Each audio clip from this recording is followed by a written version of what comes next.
Voy a meter aquí mientras tanto. Voy a bajarle un poquitico de volumen.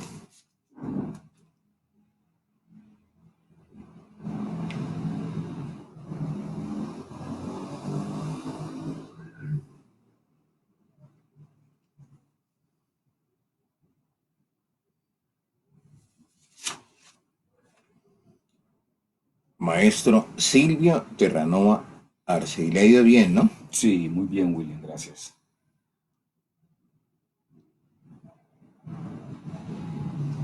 A compartir. Voy a compartir el enlace. ¿Está rico el café? Riquísimo, William. Es un café exquisito. Deberían de prohibirlo, ¿no?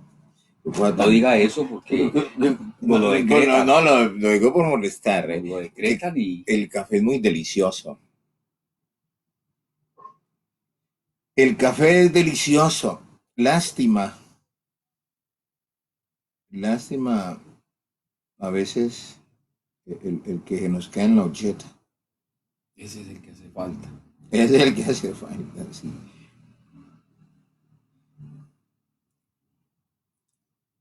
Bueno, el 3, el DC3, que aquí me estoy metiendo en el DC3.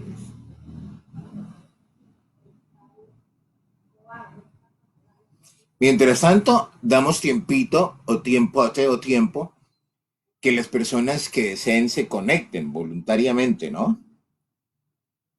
Las que deseen conectarse, bienvenidas a este espacio que empieza a partir de este momento y con el mayor de los gustos.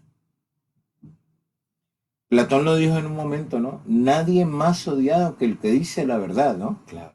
Porque se vuelve uno incómodo. Recuerde lo que habíamos dicho aquí, la alegoría de la caverna, cuando usted le dice, salga de esa oscuridad, aquí está la luz, está la verdad, no le gusta. Morgan, uno de los teóricos contemporáneos de la administración, habla de las celdas o de las cárceles mentales que establecemos y que nos establece esta sociedad de consumo, desde luego.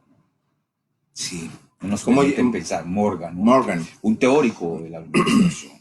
Incluso tiene un libro, ¿no? Se llama Nuestras cárceles mentales. Nuestras cárceles mentales de Morgan. Morgan.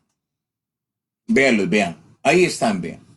Hola, ¿qué tal amigos? Un cordial saludo. Aquí comienza De Cerca, periodismo independiente. Mientras vamos adentrándonos en este espacio, eh, hoy hemos iniciado un poco más temprano, obedeciendo precisamente a una exhortación, sugerencia, normatividad emanada por el gobierno y hay que acatar las recomendaciones, ¿no? Sí. Esas recomendaciones, sobre todo cuando estas tienen que ver con la preservación, conservación y defensa de la salud.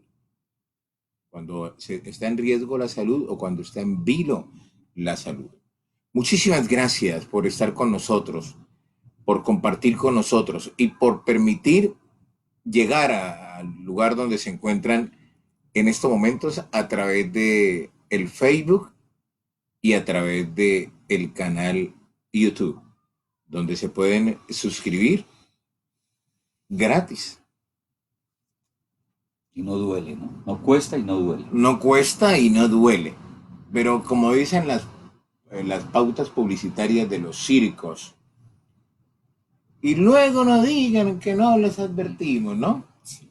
Que no los invitamos. Que no los invitamos, que no los invitamos. A propósito de Ernesto Andrade Peña, buenas noches compañeros, buenas noches Ernesto Andrade Peña. Un cordial saludo para Ernesto Andrade Peña. No cuesta y no duele. No cuesta y no duele. Pero como dicen las pautas publicitarias de los circos, y luego no digan que no los advertimos, ¿no? Que no los invitamos, que no los invitamos.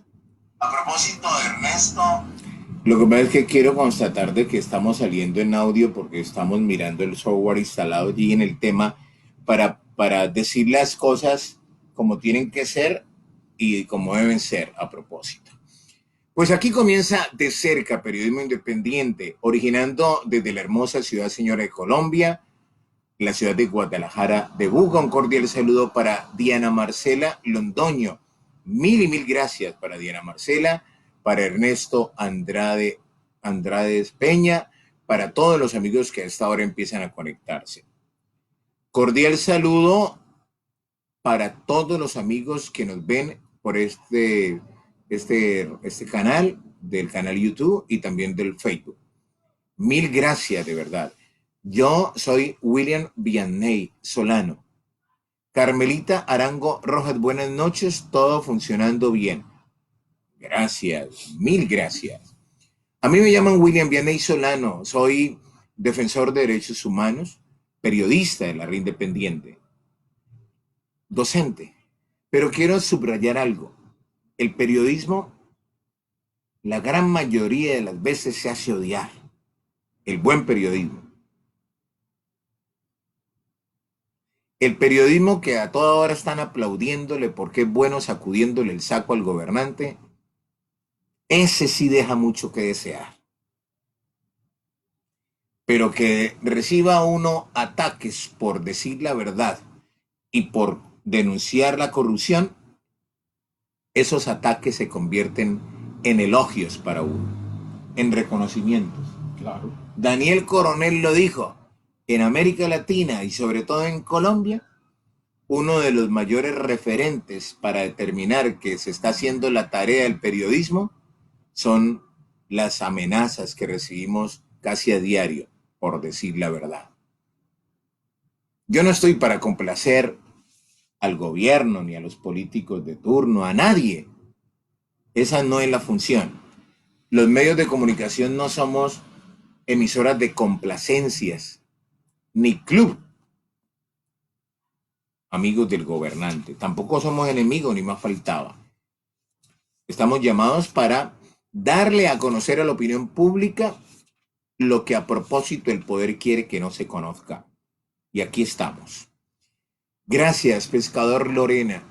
Buenas noches, saludos desde Tuluá, la hermosa ciudad de Tuluá, el corazón del valle, la villa de Céspedes. Muchísimas gracias. Y también quiero saludar de una manera muy especial con una profunda gratitud o inmensa gratitud mejor al invitado en esta oportunidad. Tenemos dos invitados.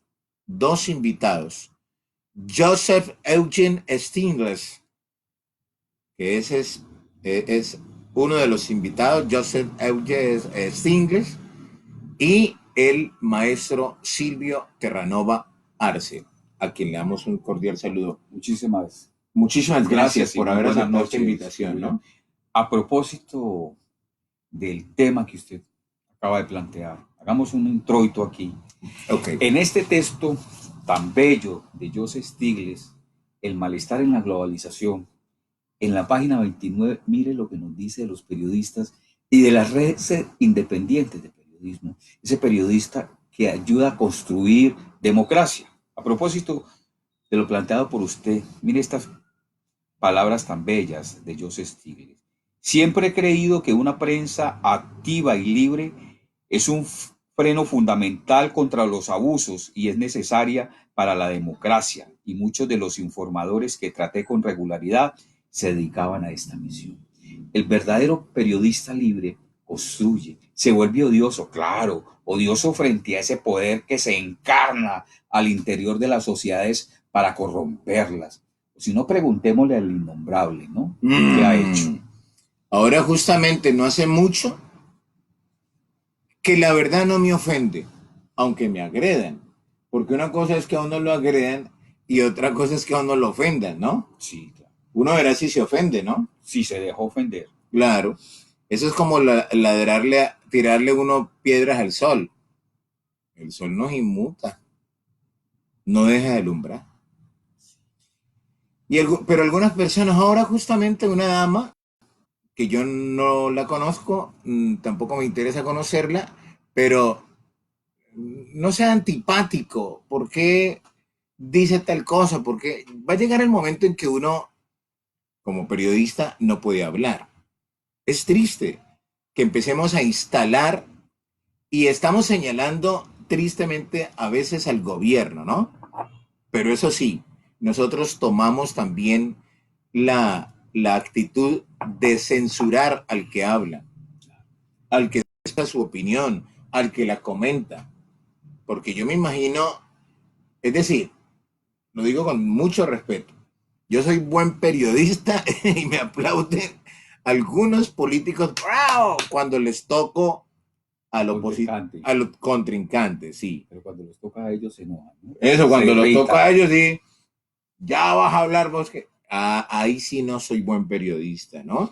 Pero están exigiendo objetividad, ¿Verdad? verdad, y de pronto el común denominador exige de los medios de comunicación que hablemos con la verdad. Y habla uno con la verdad y se enojan. Entonces nadie los entiende.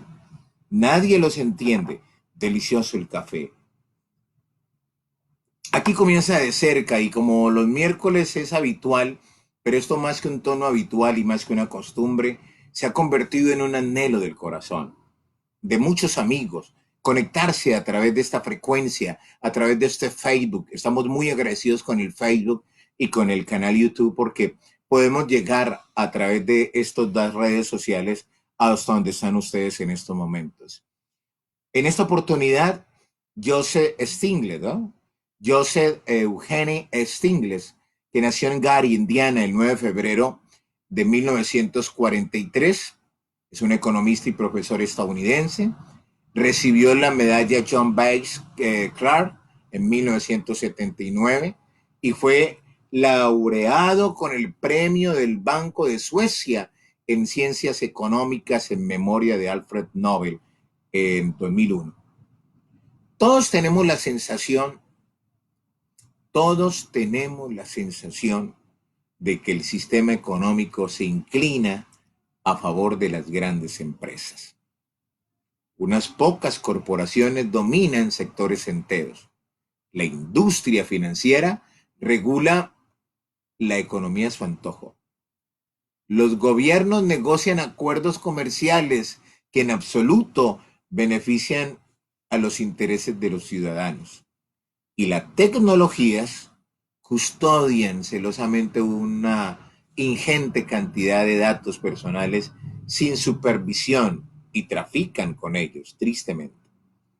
Las nuevas tecnologías, a propósito, lejos de ayudar, tienden a empeorar las cosas la mayor parte de las veces, contribuyendo a disparar la desigualdad, ralentizar el crecimiento y fomentar el desempleo.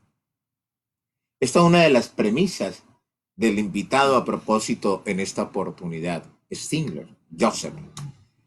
¿Quién sino el maestro Silvio Terranova Arce nos podrá desde este momento navegar en ese mar sin fondo del conocimiento, de la literatura, de la filosofía, de las posturas de Joseph Stigler? Muchísimas gracias. Gracias, William. Entonces, en este otro texto, que es muy bello, acaba de aparecer en español, cosa rara, primera vez que uno encuentra. El libro aparece en el 2020 en Estados Unidos, en enero, y ya nosotros en marzo teníamos la traducción. Claro, por Editorial Taurus. El libro se llama El capitalismo progresista, una respuesta a la era del malestar, que es continuación de este otro texto, El malestar en la globalización. Que a propósito, el comentario inicial está fundamentado como una especie de hipnosis en esta obra. En esta obra, correcto. ¿Qué se plantea Stiglitz?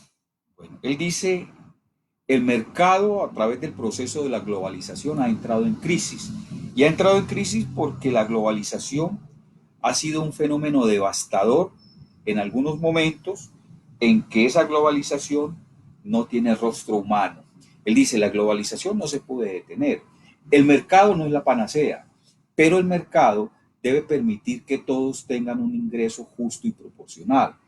El mercado hoy, siglo XXI, usted lo señaló muy bien en su introducción, es un mercado que está liderando todo el proceso financiero. Entonces, la industria financiera reemplazó a la industria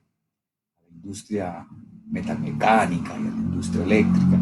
Y esa industria había reemplazado a la agricultura. En su momento, ¿no? Entonces ahora es lo financiero, y lo financiero Lo que está marcando el ha dado el paso a la tecnología. Entonces la globalización puede ser para Joseph Stiglitz una fuerza benéfica si se reencausa. Y allí es su propuesta de tener una nueva sociedad donde el capitalismo progresista cumpla su función social. Stiglitz tiene una historia de vida muy interesante, William. Él fue miembro del vicepresidente del Banco Mundial, fue miembro del grupo de asesores de Bill Clinton y fue profesor de la universidad. No es cualquier. No, uno de los más grandes economistas. Leyendo a Stiglitz, se me viene el recuerdo de un economista de aquí de América Latina, del Cono Sur, Manfred Magniff, quien tenía una propuesta bellísima que se llamaba desarrollo a escala humana. Manfred Magniff decía: tenemos que ponerle rostro a la economía, rostro a la democracia y rostro a la sociedad capitalista. Para ellos, y en especial para Joseph Stiglitz, nuestros países en América Latina sufren un dolor.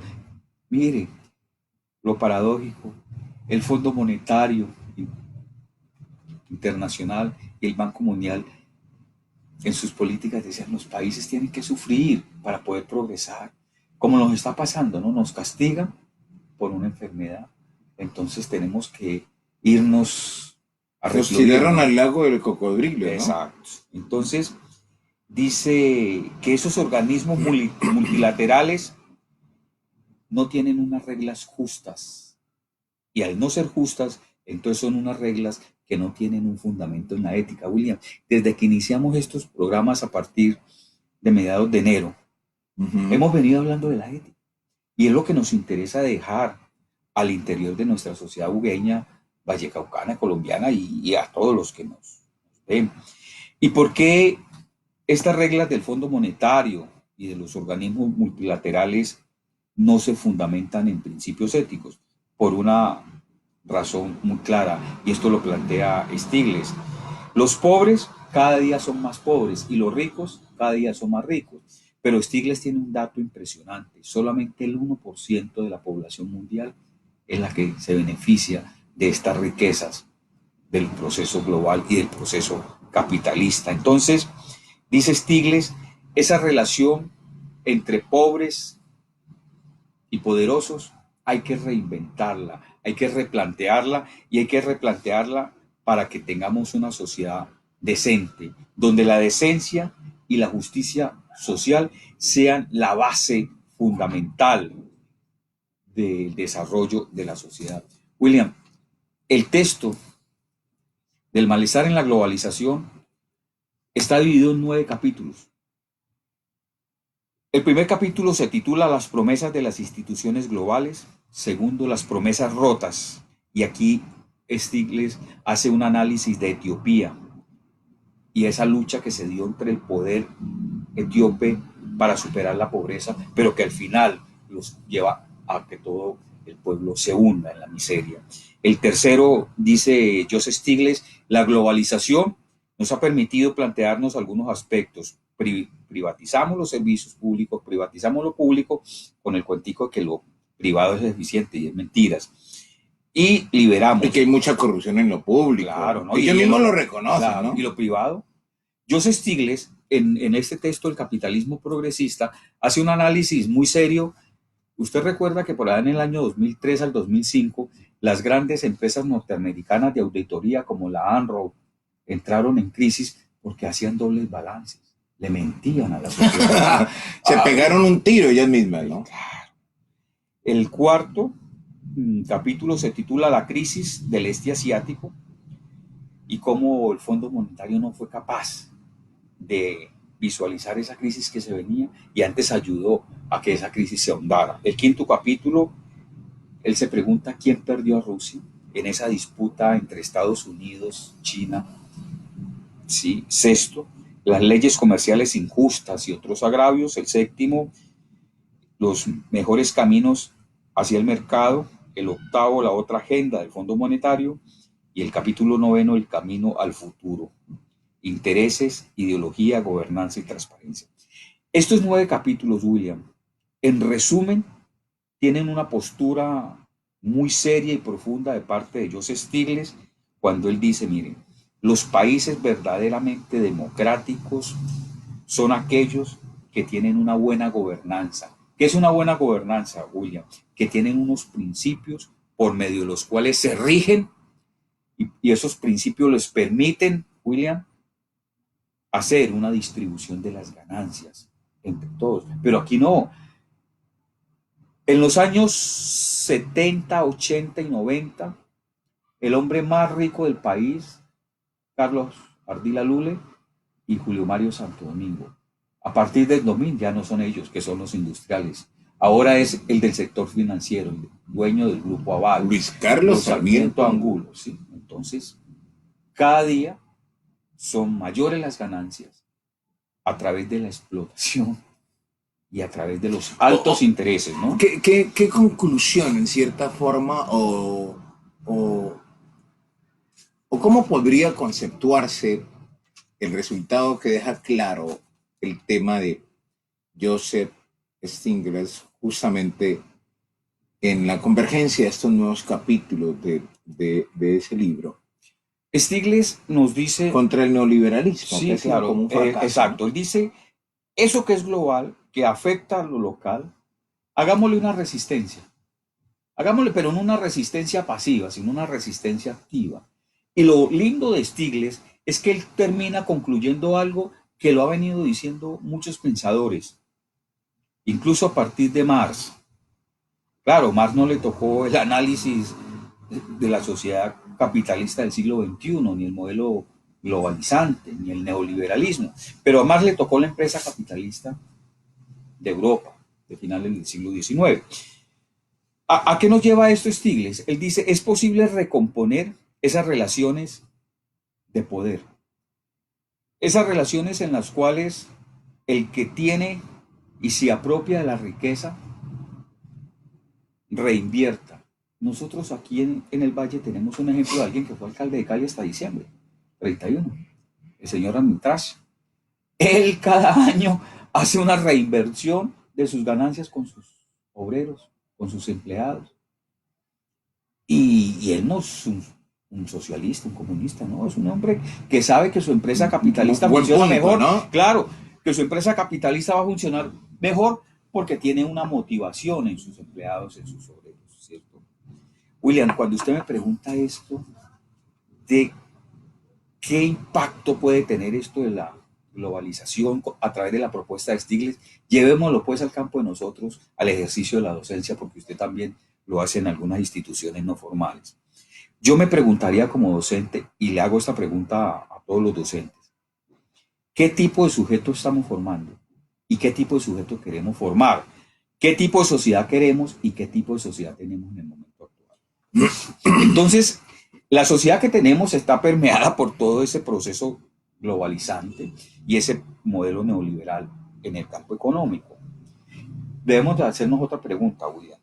Otras dos preguntas. ¿Es la educación una respuesta al cambio en este momento? ¿O simplemente el modelo educativo que nosotros tenemos simplemente es un elemento que entra a reforzar estas políticas neoliberales? Y dos, la educación debe tener un contexto. Y en ese momento el contexto es lo global y lo local. Cuando yo digo esto de lo global y lo local, William, pienso en septiembre y octubre, cuando esos foros de los candidatos al consejo y a la alcaldía, y muchos de ellos, muchos, no tienen propuestas para construir ciudad. No tienen ni siquiera una propuesta de gobierno, porque llegan a esos ejercicios de poder en el legislativo, en el ejecutivo, y muchas veces tienen que improvisar. Yo recuerdo que ahora estos señores que están en el consejo, ahí conozco una persona que llegó con una propuesta porque defiende un sector social, la señora de la señora de la propuesta animalista. Limbania. Bueno, la señora, me parece que ella defiende un sector y se preocupa por ese sector, pero veamos cuántos de los otros 17 concejales tienen una propuesta de sector. Yo creo que muy difícil lo vamos a encontrar.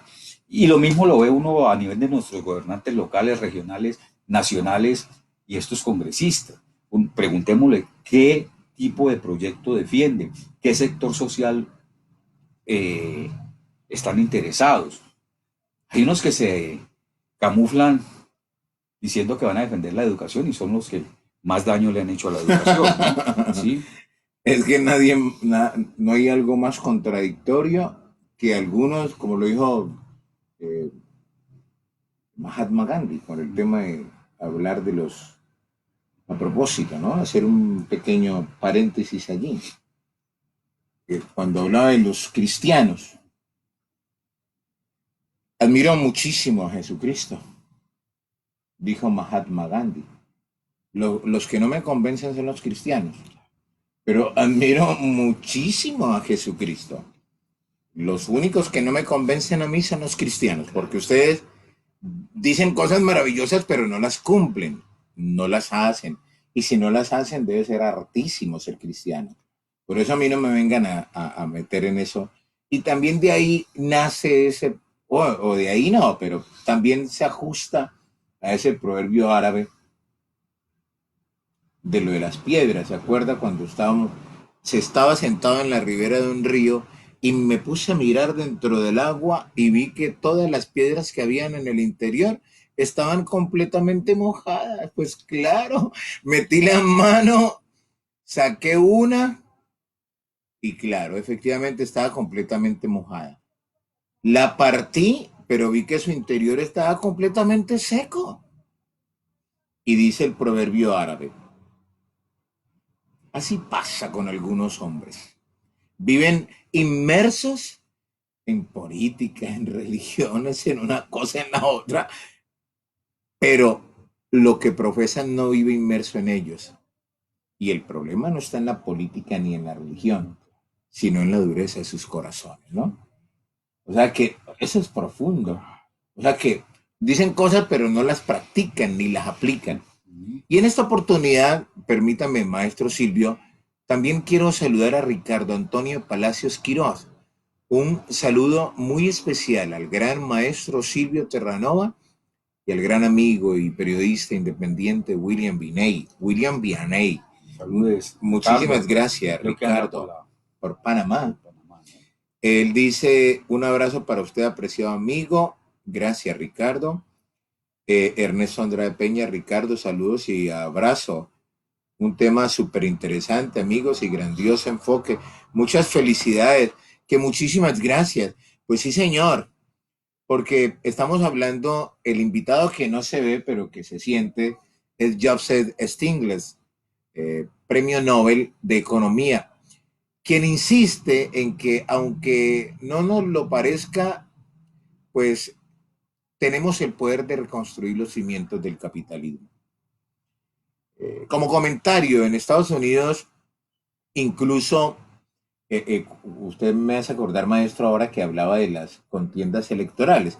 Y a propósito de las contiendas electorales que definieron al presidente Donald J. Trump en los Estados Unidos, Joseph Stiglitz dijo algo más o menos así, que Estados Unidos se estaba instalando la idea de que sería difícil derrotar electoralmente a Donald J. Trump porque independientemente de las reservas que los votantes puedan tener sobre él, ustedes recordarán que lo malambientaron muchísimo, pero no hay nada más alejado de la verdad.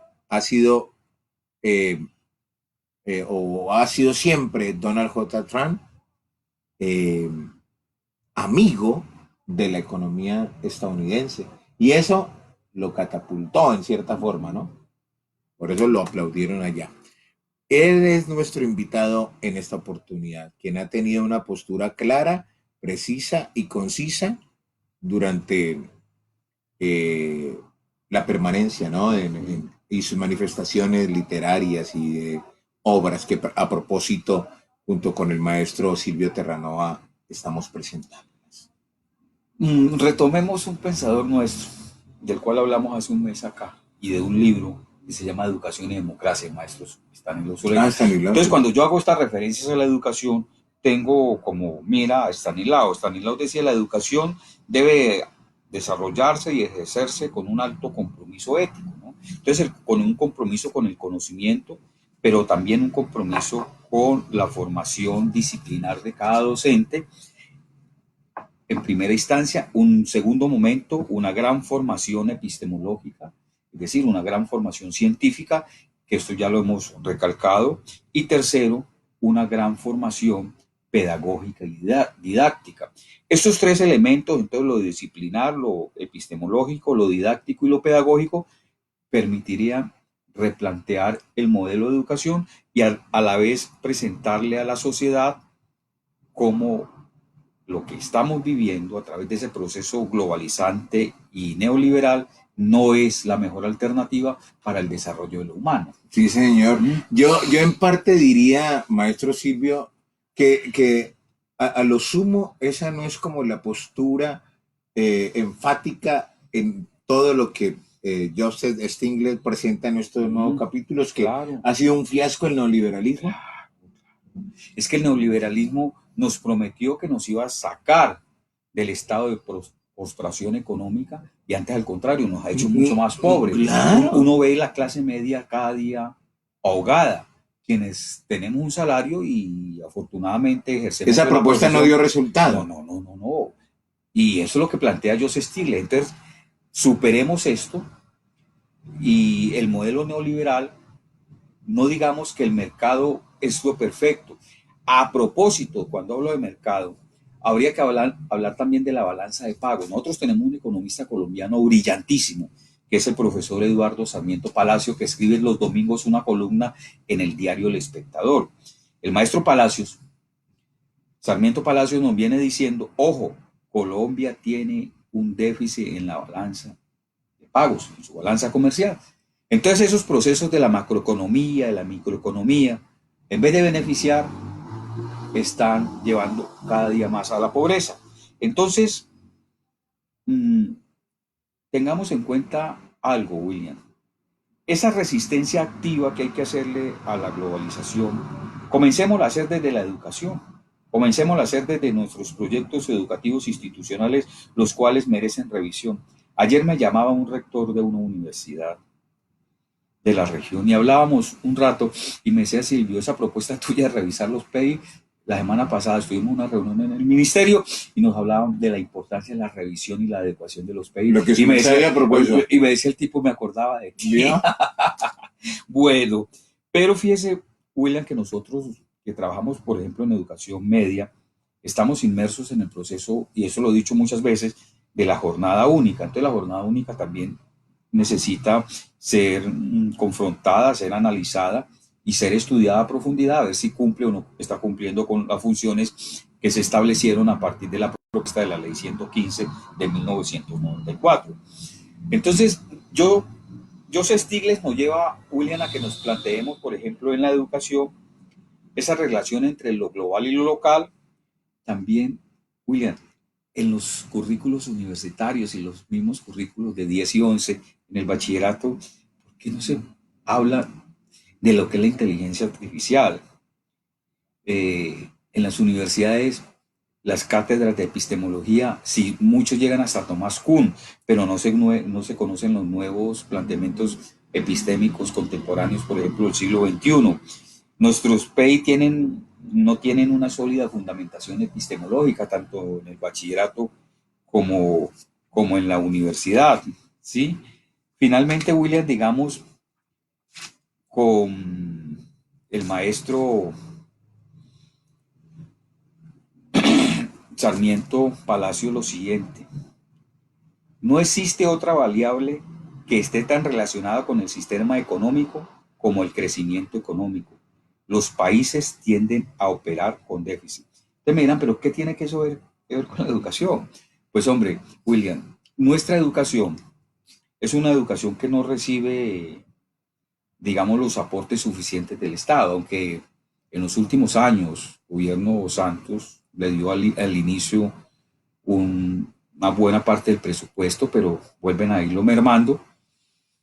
La movilizaciones del 2017 y 18 de los estudiantes y parte del 19 Se logró algo, se ¿no? lograron algunas cosas, no todo lo que se pretendía, pero al menos ha habido unos giros que permiten hacer una mejor docencia, que se vinculen profesores de tiempo completo, que se puedan realizar proyectos de Lo de investigación. la ley 50, ¿no? Sí, claro.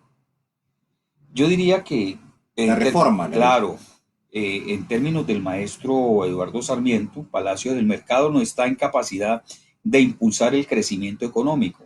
La organización del crecimiento y sus alternativas requieren de una alta presencia estatal. Y esto es lo que plantea Joseph Stiglitz, ¿no? Que el Estado vuelva a ser como un regulador entre lo público y lo privado. No un Estado alcahueta, pero sí un Estado que tenga una visión, que tenga una perspectiva, pero un Estado colombiano que sepa leer qué pasa en el vecindario, pero también que sepa leer qué están pasando en el norte.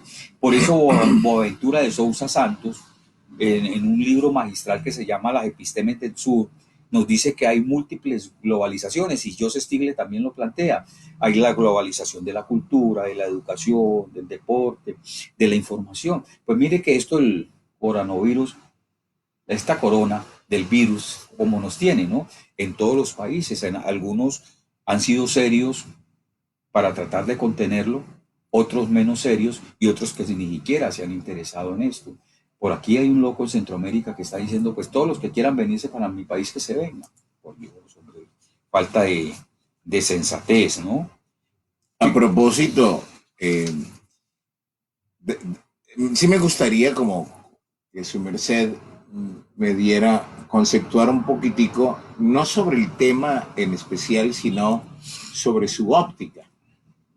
Porque es que para hablar del coronavirus y de lo que sucede, Humberto, nadie más preciso dijo algo como Humberto Eco, que dijo que lo malo de las redes y la internet era que le había dado la vocería al tonto del pueblo, de más que me incluyo yo mismo, en el entendido de que él decía, más de uno en la internet se cree como el portador de la verdad.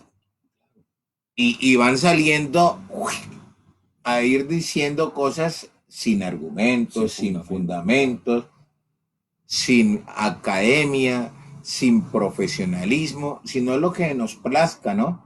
Hay una irresponsabilidad pronunciada que es rayante en más de una persona que utiliza las redes. Por eso hay una responsabilidad social. Pero antes de entrar en esa opinión, maestro, me gustaría como redondear el tema de lo que me decía ahora sobre Joseph Stiglitz, que hacía énfasis en algo que tampoco podemos decir que no es verdad. Y es que durante 40 años, lo dice Joseph Stiglitz, nuestro invitado hoy, las élites en países ricos y pobres prometieron, como lo expresa el maestro Silvio Terranova Arce, prometieron que las políticas neoliberales conducirían a un crecimiento económico más rápido, más efectivo y que los beneficios se reducirían para que todos, incluidos los más pobres, estuvieran mejor. Ahora que la evidencia está disponible, es de extrañar que la confianza en las élites y la confianza en la democracia se hayan desplomado. O sea, ha Claro. sido un fracaso. Sí, sí, realmente. Joseph Stiglitz dice que las políticas de la globalización fracasaron porque no fueron una respuesta a las necesidades de los pueblos y sobre todo a los sectores más pobres, más desfavorecidos, a los que no tienen oportunidad de acceder ni al conocimiento, ni a la ciencia, ni a la salud con buenos elementos. Nosotros sabemos que hay una salud de masas y una salud de élites. Existen los hospitales públicos, pero tenemos la clínica Valle del Lili. Ayer hablaba con un amigo, estuvo visitando a su señora esposa que la tiene hospitalizada y el parqueadero le costó 20.000 pesos en la clínica Valle del Lili. Un ratico, hoy lo llama y me dijo, no, man, me fui a parquear a Jardín Plaza, al frente. 20.000 pesos cada rato. Sí. Entonces, eso mismo se ve en la educación, ¿no? Hay una educación de masas y una educación de élites. En todos los sectores. Claro. Perdónenme, maestro. Y ahí va el tema del coronavirus, aunque hay personas que, pero ya no van a soltar. Créanme en algo que yo le quiero compartir. Estoy harto del tema del coronavirus, pero ¿qué hacemos? Ni modo de decir que no íbamos en el avión. ¿Ah? Ni modo de decir que no íbamos ahí, que no nos dábamos cuenta. ¿Qué es eso? Si ese es uno de los temas cruciales y actuales. Frente a estas propuestas y lo que tenemos aquí en la mesa con el planteamiento de Joseph Eugen Stiglitz en torno al tema de la connotación que él subraya de que ha sido un verdadero fiasco lo del neoliberalismo y todos los planteamientos que él a propósito quiere hacernos. Ahora que aparece este tema del coronavirus, que a propósito como que es un golpe seco a la economía mundial, ¿no será que tiene alguna correlación con las cosas que se plantean? Esto ¿Será casualidad? Tiene unas hondas implicaciones económicas y políticas inmediatas, pero también habría que hacerse preguntas, ¿no? ¿Este virus obedece a esos procesos de la guerra biológica y química? ¿Son parte de un proceso? Son parte de un proceso. ¿Queremos replantear el orden mundial? ¿Qué hay detrás de esto? Que las corporaciones que Stiglitz critica tanto y por qué el sistema chino con este virus se va abajo. Las empresas hay que cerrarlas, pero los chinos inmediatamente salieron a comprar las acciones de las empresas que se quiebran porque tenían capitales extranjeros. Como el dólar se sube, el petróleo baja. Entonces habría que hacer. Todo parece una sinfonía, ¿no? Sí, claro. Orquestada. Ahora, cuando hablamos de el hombre mediocre, ¿cómo se coloca, perdóneme antes de entrar en el nombre mediocre, cómo se colocan dos sectores, dos grupos poblacionales que a propósito han estado en renglones importantes de esos temas económicos a nivel nacional, sobre todo en Colombia y a nivel mundial, el tema de las pensiones, porque va a afectar el tema de los pensiones, no, va a acabar con los pensionados. Pues. Bueno, ¿por qué no le preguntamos a Santiago Montenegro, el presidente Asofondos, de los fondos de pensiones privadas, dónde invierte él los dineros de esos fondos? Los invierte en los países de Oriente y en los países que producen armas. Ahí le dejo esa inquietud. Entonces, esa pulga en la oreja, ¿no? Sí, ahí dejamos esa pulguita en la oreja como nuestro amigo Sergio Ramírez López, cuando escribía en el tabloide, así se llamaba su columna, la pulga en la oreja. ¿Qué dicen nuestros amigos? Permítanme, maestro Silvio. Dice un tema súper interesante y un grandioso enfoque. Muchas gracias. El neoliberalismo ha acentuado mucho más la deshumanización del modelo capitalicis en el mundo. Pregunta. Silvio, ¿es bueno conocer su filosofía y textos del citado autor? Es parte del pensamiento de Gustavo Petro y su movimiento Colombia Humana. Yo diría que, bueno, se ajusta al planteamiento que en las últimas horas Gustavo Petro Urrego, sí. Gustavo Francisco Petro Urrego manifestara, ¿no? Sí, bueno. Él ha publicado Los Felices Años 90, Comercio Justo para Todos, La Guerra de los 3 billones de dólares, La Caída Libre, El Precio de la Desigualdad y La Gran Brecha. A ver, este pensador, Stiglitz, pues se formó en la escuela norteamericana del desarrollo económico. Pero él desde una postura ética va tomando distancia de esa ideología capitalista inicial. Y él dice que le agradece primero a la academia que le permitió investigar. Y él dice, yo trabajé en economía abstracta y luego eso me llevó a ser funcionario del gobierno norteamericano, y siendo funcionario del gobierno comencé a conocer diferentes modelos de desarrollo económico, y ya siendo vicepresidente del Banco Mundial, pues conoció diferentes modelos económicos. Y hay unos modelos económicos de un personaje que hemos citado aquí, Amartya Sen, y todos estos modelos que han aparecido en la India y en Oriente Medio, que son una alternativa y una respuesta al neoliberalismo. Entonces, la concepción filosófica de Stiglitz, yo diría, sin ser él un hombre neomarxista, pero sí es un hombre que ha vuelto a plantear una postura que habíamos perdido, que es la postura misma que se desarrolla en Martha Nussbaum, que es la postura del desarrollo humano. Esa filosofía que rescata al ser que está perdido en lo financiero, en la ganancia inmediata. Y recuerda que aquí cantábamos un poquito y recordamos a Jorge Villamil, amigo, ¿cuánto tienes? ¿Cuánto vales? Principio de la actual filosofía, ese oropel, ¿no?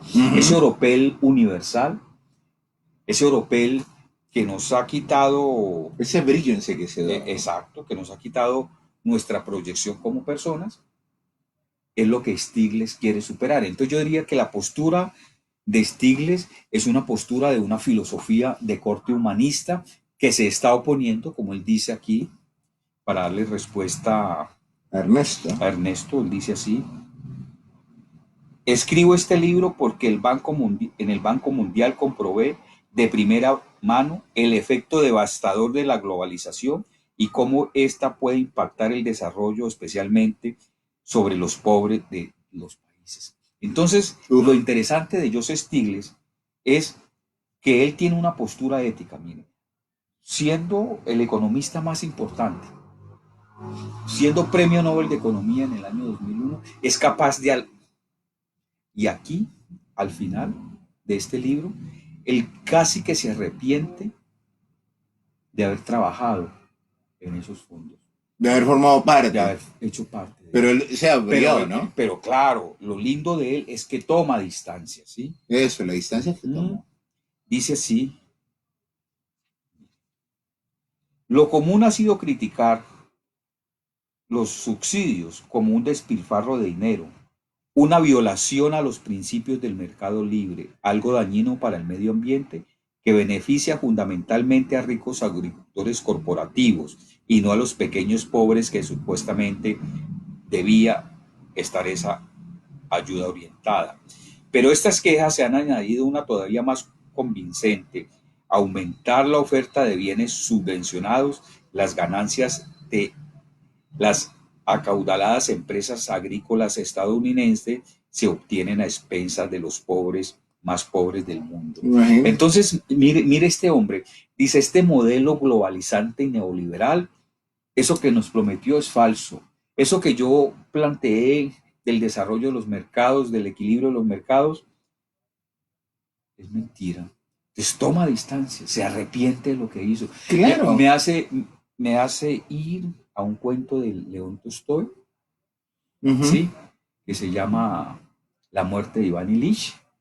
Iván Ilich era un funcionario de la burocracia del gobierno zarista. Burgués, ¿no? Sí, y entonces mala gente, tacaño, mala persona en todas las dimensiones humanas, y en el momento de morir, un minuto antes, se arrepiente y es un hombre bueno porque reconoció todos los daños que había hecho. Stiglitz lo hace en vida y lo hace con sus libros. Mire, considérense los aranceles siderúrgicos de Estados Unidos, pretendidamente establecidos como salvaguardia contra la embestida del acero importado. Entonces, ¿qué quiere decir Stiglitz con esto? Que el modelo neoliberal ha sido dañino, ¿sí? Una de mis críticas fundamentales del Fondo Monetario Internacional es que pretende ser una institución pública en ciertas formas muy importante, pero no encaja con lo que esperamos como institución pública. Y él dice, por ejemplo, en las democracias occidentales existe el derecho básico a saber, protegido por el derecho de la ley de la libertad de la información vigente en los Estados Unidos. Pero este derecho en el Fondo Monetario no se cumple. Y aquí dice, es antiético. Maestro, pero si esa propuesta fue planteada, fue porque dio un buen resultado, aunque sea por una minoría. Lo que pasa es que Joseph Stiglitz no estaba de acuerdo con ella, porque subrayaba esa misma propuesta neoliberal, perdóneme la expresión, que en billetería se dice, ¿no? En billetería a unos muy pocos con el sudor y en la quiebra de muchos, ¿no? Inicialmente, la propuesta en los años 80 y 90 de la apertura y de los procesos globalizantes era que vamos a competir todos en igualdad de condiciones para que obtengamos ganancias. Exacto, y nos vamos a beneficiar todos. Resulta que eso no fue así. Prueba es que cuando Stiglitz trae aquí a colación el ejemplo del proceso del acero, el proceso de las siderúrgicas norteamericanas en los años 60, ese proceso... La etapa suplantada por esta de ahora. Exacto. Es más, la ciudad natal de Stiglitz era una ciudad de las siderúrgicas. Y en los años 70, cuando esto entra en crisis, y los 80, casi que el 50% de la población se tiene que ir a otros estados a buscar fuentes de empleo, fuentes de trabajo. Pero ¿qué es lo interesante de todo esto, William? Que Stiglitz reconoce que el Fondo Monetario desvió la atención del problema económico, lo mimetizó y nos escondió las políticas que verdaderamente tenían y que estaban haciendo daño. Maestro Silvio, ¿cuál es su respuesta en torno a un interrogante que me asiste? ¿Por qué eso de las etapas, de acuerdo a algunas actividades económicas? Antes la agricultura, luego la metalurgia, ahora la tecnología. ¿Qué determina eso? ¿Qué determina esta es la etapa que ya no va más o esta la que... Bueno, Stiglitz lo muestra económico, ¿no? Sí, Stiglitz lo plantea y es la riqueza de las naciones. Él dice hay dos momentos para generar riqueza. O yo la hago con creatividad a través de la ciencia y desarrollo tecnológico, o la hago apropiándome de la riqueza de otros, es decir, robándole a los otros. No vamos muy lejos. Estamos metidos en un problema con el páramo de Santurbán. Lo van a vender, digámoslo así, pues en términos populacheros para que me entiendan, y ahí quieren meter desechos tóxicos nucleares, por ejemplo. O aquí en el Quindío y en el Tolima nos dieron una lección los campesinos al oponerse a la explotación minera a campo abierto, ¿sí? Entonces, ¿qué sucede, William? La riqueza, en términos de Stiglitz, entonces cuando vos te apropias de la riqueza, que es la segunda, no estás generando nada, estás robándote la riqueza. Entonces, nosotros estamos entregando la riqueza natural de Colombia, la riqueza minera, y hay explotación minera, y detrás de la explotación minera se mueve todas las economías ilícitas habidas y por haber en este país. Usted sabe mejor. Aquí, yendo a Buenaventura, recuerda, después de Dagua, hacia Buenaventura se tiraron hasta la carretera nueva. Pues. Yo me acuerdo. ¿Sí? Aquí, en los farallones de Cali, aquí arriba, en Cueva Loca, ¿qué explotación minera de oro? Entonces, eso tiene complicidad de los gobiernos locales, regionales y nacionales. Porque no se pueden dar cuenta que nos dan cuenta, ¿no? Nos pueden decir y no nos damos cuenta. No, esto es a mis espaldas, no, esto se sabe. Entonces, la riqueza de la nación, por eso para Stiglitz, una nación educada es una nación que está al paso de ser una nación rica. Una nación con una buena formación sólida, con una buena formación científica, pero con un buen fundamento ético, que era lo que planteaba Stanislao Zuleta. Entonces allí sí podríamos nosotros hablar de ese capitalismo progresista. Sabe que me encontré en este libro algo que me impactó en los agradecimientos que le da Stiglitz a los personajes que le ayudaron a hacer sus investigaciones. Nombra a un colombiano ¿Sí? que fue ministro de Hacienda. ¿Cómo se llama? ¿Rudolf Nada, Hams? no. Nada más ni nada menos que al maestro Porque Rudolf Hams fue muy brillante, ¿no? Perry, Guillermo Perry. A Guillermo Perry, que también fue miembro del Banco Mundial. Perry Rubio, ha sido 2 veces ministro de Hacienda de Colombia. Entonces, son personajes, William, que han generado al país grandes cosas. Y fíjese que cuando usted hace una mención a Trump, Stiglitz, que es un crítico de Trump y de toda esa barbaridad norteamericana, se me asemeja mucho a otro gran pensador importante de Norteamérica, que es Noam Chomsky. Noam Chomsky en diciembre del 2015 nos legó un ensayo muy bello que se llama Las trampas de las estrategias mediáticas, que son 10. Trump es el ejemplo de ese engaño mediático. Y fíjese que Estados Unidos, y esto lo dice aquí Stiglitz, dice lo siguiente: por entonces daba a su vez la impresión de ser un movimiento global con Ronald Reagan a la cabeza en los Estados Unidos y Margaret Thatcher en el Reino Unido. Las políticas económicas keynesianas que enfatizan la forma en que el gobierno podía mantener el pleno empleo gestionando la demanda mediante política monetaria y fiscal, ojo, fueron sustituidas por las políticas económicas del subsidio a la oferta, haciendo hincapié en que la desregulación y la reducción de los impuestos liberarían y dinamizarían la economía, lo cual aumentaría la oferta de bienes y servicios y por ende los ingresos individuales. Mentira, hicieron fue todo lo contrario. Todo lo contrario. Entonces, ¿qué hacen los norteamericanos? Los tratados de libre comercio ni son tratados ni son libres, son tratados impuestos. Y esto no lo dice Silvio Terranova, esto lo decía Manfred Magniff. Manfred Magniff decía, esos tratados nos los imponen. Entonces resulta que nosotros estamos importando ahora aguacate, ¿cómo se llama el aguacate pequeñito este?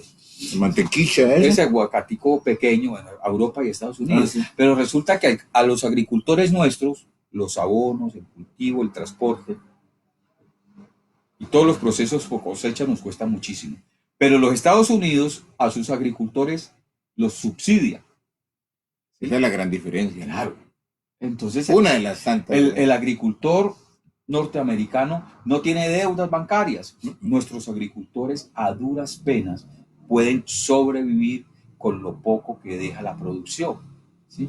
El Valle del Cauca, con su producción de caña de azúcar, vive porque los ingenios compran y alquilan las tierras. La misma dinámica. Exacto. Pero no porque la por sinergia. Exacto, por sí, esa actividad económica que no es planificada por el agricultor, sino ya por la industria. ¿Sí? Entonces, el ingenio se encarga de la preparación de la tierra, sembrar y cosechar. ¿Sí? Ya, listo. Entonces, nuestros agricultores están tranquilitos en sus casas. Usted vio la agricultura en el valle, que era variada. Aquí encontrábamos algodón, millo. Una diversidad. Sí. Ya hoy no hay un monocultivo, pero antes había una diversidad. Antes se veía una colcha de retazos extendida en todo el departamento del Valle del Cauca. Hoy solamente un tapete verde y a veces café, cuando queman y dejan que caiga la famosa lluvia negra. Maestro Silvio, vamos agradeciéndole a nuestros amigos. Silvio, es bueno conocer, bueno, ya lo había dicho. Y aparece el tocallito, un cordial saludo para William. Hola William Rojas. Me saluda a la familia, por favor. Ya llevamos 1 hora. Hemos completado una hora de intervención del maestro Silvio Terranova, interactuando, compartiendo con él. Buenas noches, don William, y a su invitado, buen programa. ¿Sabe de qué me hace usted acordar, maestro Silvio? De Daniel Stulin con el tema del Club de Bilderberg, que fue por ahí escrito cuando él dijo que se conformó, incluso Rockefeller y algunos norteamericanos formaron parte en el Hotel Bilderberg cuando se reunieron en el 1954, creo que fue, ¿no? Y el año pasado se reunieron, ¿no? Ellos se reúnen cada 3 años. Y ellos deliberan, ¿no? Y dicen, el mundo tiene que andar por acá. Nos vamos por acá. No, por acá. A nivel mundial. Claro. Ellos determinan, lo dice Daniel Stulin, ¿no? Todas estas cosas tienen que ver con Stingler. Mire, vamos a finalizar con la cita concreta, William, que recapitula todo lo que hemos dicho en estos 60 minutos. Bueno. La economía puede parecer una disciplina árida y esotérica, pero de hecho las buenas políticas económicas pueden cambiar la vida de esos pobres. Pienso que los gobiernos deben y pueden adoptar políticas que contribuyan al crecimiento de los países y también que procuren que dicho crecimiento se distribuya de forma equitativa. Mire, más marxista que Stiglitz no hay, pues. Y no me vengan con cuentos. En resumidas cuentas, en una expresión podríamos decirlo, ¿todo para todos? Todo para todos, sí. Todo para todos. El desarrollo de la tecnología, por ejemplo, Stiglitz es un crítico. Usted escucha, William, las famosas bases de datos, ¿no? Esas bases de datos que nos... Mire, en estos días fui a comprar un jabón para la piel, código, su correo, referencia, su documento de identidad, su dirección. Le dije, venga un momentico. Claro, eso hace parte de esas bases de datos universales que luego se comercializan y uno no sabe, y hasta clandestinamente, usted no le ha llegado mensajes a su celular. No podemos de señalar qué supermercado ni más faltaba, pero todos están dentro de ese mismo sistema. ¿Acumula puntos? Exacto. Porque es que cuando le preguntan a usted... O el vecino fiel. Eso. Su número de cédula, y sin que usted lo sepa, se está metiendo en una base de datos. Claro. Porque está entregando... Sí, claro, a ver, mi nombre es fulanito de tal y mi número de cédula. Y entonces desembucha todo lo que lleva. Y cada vez que usted va a ese súper o a alguna tienda, pues va acumulando unos puntos que en otras palabras se convierten en la evidencia del manejo de su economía, y eso lo tienen como referencia en un sistema de base de datos. Esta persona maneja tanta plata. O en los bancos, ¿no? Usted tiene su cuentica de ahorros y comienza. Hágame el favor, por eso es que por ahí dice que uno se muere cuando lo olvidan. Porque cuando usted no figura en la base de datos, pues no existe. Ni en DataCredit. Ni en nada de eso. Pero la demora es que se compra un celular o un equipo y usted es feliz. Todo el mundo es feliz publicando la foto con la señora, con los hijos, los muchachos, y luego han hecho experimentos que han dejado con la boca abierta, porque nosotros mismos nos encargamos de dar nuestros datos y referencias, ¿no? Sí, mire. El reto no es persuadir a otros, sino diseñar programas y políticas que reviertan el peligro incrementado de la desigualdad y la inestabilidad potencial que trajo consigo la liberación iniciada por Ronald Reagan en los años 80 y luego practicada a partir del 2016 y 2017 con el señor Trump. Aquí tenemos entonces, William, un trabajo bien interesante que vale la pena ahondar en él, como es la postura de Joseph Stiglitz para entender este proceso globalizador. Podríamos hablar de Amartya Sen, podríamos hablar del chileno Manfred Magniff, que lamentablemente falleció hace pocos años, pero que fue también premio Nobel alternativo de economía, porque su propuesta de desarrollo a escala humana es una propuesta bellísima. ¿Podríamos anticipar desde ya cuál será nuestro invitado o todavía no? William, para no cansar mucho a la gente, metámosle literatura otra vez. Bueno, Venga, hay entonces un tema, literatura. hay un tema que, Y este libro, recuerda, referéncielo por favor para que al ¿cuál? menos, bueno, El malestar en la El globalización. malestar en la globalización de Joseph Stiglitz. Este es Premio Nobel de Economía. Fantástico este libro, ¿no? Y este, William, me gustaría también, porque este es el más reciente, ¿no? Este es un Ah, libro este es el publicado capitalismo en el progresista. 2020, ¿no? Este se ve que lo ha leído Gustavo Petro, ¿no? La respuesta a la era del malestar de Joseph Stiglitz, Premio Nobel de Economía. Espectacular. Yo no me lo he leído, pero este sí lo he ojeado. Sí, no, es un texto bien, bien Uf, importante, William. Es textos que dan mucho, ¿no? Que nos permiten. le puedo, bueno, más bien que sea su merced el que tome la iniciativa literaria para el próximo Bueno, invitado. sabe que me gustaría, yo lo había ya mencionado, me gustaría que abordáramos a García Márquez una faceta que él no se conoce, que es el García Márquez poeta, Ujú. antes de cuentista, pero el García Márquez periodista, Ah, buenísimo. ¿sí? Y de pronto aquí a Buga, y lo dije hace 3 semanas, llegó uno de sus profesores en el Liceo de Zipaquirá, que fue profesor del Colegio Academia. Entonces vamos a hablar como de eso, Bueno, ¿sí? para el próximo viernes. Ve, para el próximo Próximo miércoles. miércoles, ¿sí? Dios mediante. Gracias a Ricardo Antonio Palacio Quirós. Muchas gracias. A Iselgia Cadavid Velázquez. Buenas noches. Cordial saludo. Muchas gracias a Luis Carlos Castillo Quiseno. Interesante temática, la economía contemporánea. Saludos a mis apreciados amigos William Vianey Solano y Silvio Terranova Arce. Gracias, Luis Carlos. Mil A gracias al usted. maestro Silvio Terranova Arce, nuestro docente universitario, panelista.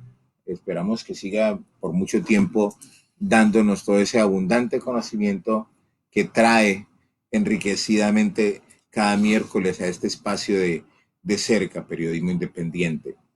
Algo que podemos concretar y podemos subrayarlo como una lección, la frase del día, o frase del día no, el comentario de la noche o del día de este miércoles 18 de marzo.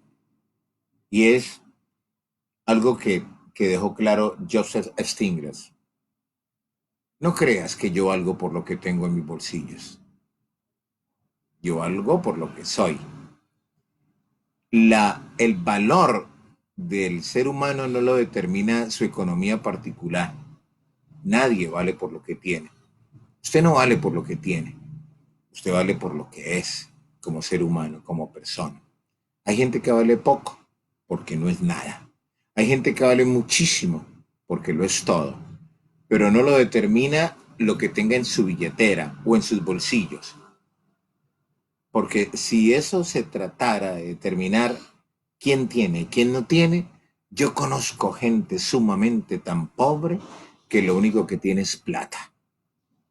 Muchísimas gracias al maestro Silvio Gracias. Terranova, a ustedes por haber estado con nosotros, ahí se le cayó. Gracias a los amigos de cerca. De esta forma llegamos al final de este espacio en De cerca, periodismo independiente. Con permiso. Chao.